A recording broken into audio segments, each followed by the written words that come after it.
Dobrý deň.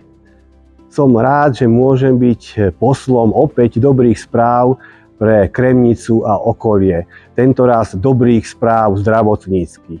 Ide o projekt Centra integrovanej zdravotníckej starostlivosti, ktorý bude znamenať rozšírenie a skvalitnenie už súčasných a rozšírenie o nové služby medicínske, tak špecializované ako aj všeobecnej starostlivosti, ošetrovateľskej starostlivosti i sociálnom poradenstve. A pôjde najmä o zmeny znútra. Keď som prišiel pred 30 rokmi do Kremnice ako čerstvý, mladý lekár, tak to tu vyzeralo podobne. Takže je, myslím, na mieste zmena. A čo táto zmena prinesie, na to sa poďme spýtať kompetentných. Rozšírenie zdravotnej starostlivosti v Kremnici bude prínosom nielen pre našich pacientov, že budú mať viacej možností a dostupnosti zdravotnej starostlivosti, ale takisto aj pre nás zdravotníkov. Môžeme robiť väčšie veci, čo sa týka jak diagnostiky, tak aj terapeutických postupov u nás.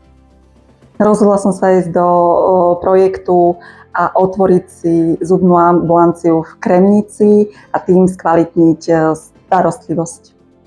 Kremnickí seniori s radosťou privítajú rekonštrukciu polikliniky, nakoľko sa populácia starších ľudí zvyšuje a určite aj choroby pribúdajú, tak budeme veľmi radi, ak sa to všetko vydarí a môžeme navštevovať potom tieto priestory do budúcnosti. Aj pre mladé rodiny s deťmi je dôležitá správa, že sa skvalitní starostlivosť o našich najmenších.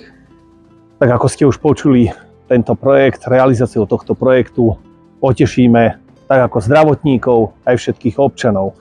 Som veľmi rád, že z Ministerstva zdravotníctva cez výzvu na doplnenie centier integrovanej zdravotnej starostlivosti sa nám podarilo získať dotáciu vo výške 1,1 miliónov. Z vlastných zdrojov mesto Kremnica dofinancuje 112 000. Celá rekonštrukcia bude trvať približne 1 rok za plnej prevádzky, na čo si budeme musieť zvyknúť aj na nejaké tie obmedzenia. A veľmi sa teším, že pre nás všetkých to prinesie veľa pozitív. Prajem všetko dobré.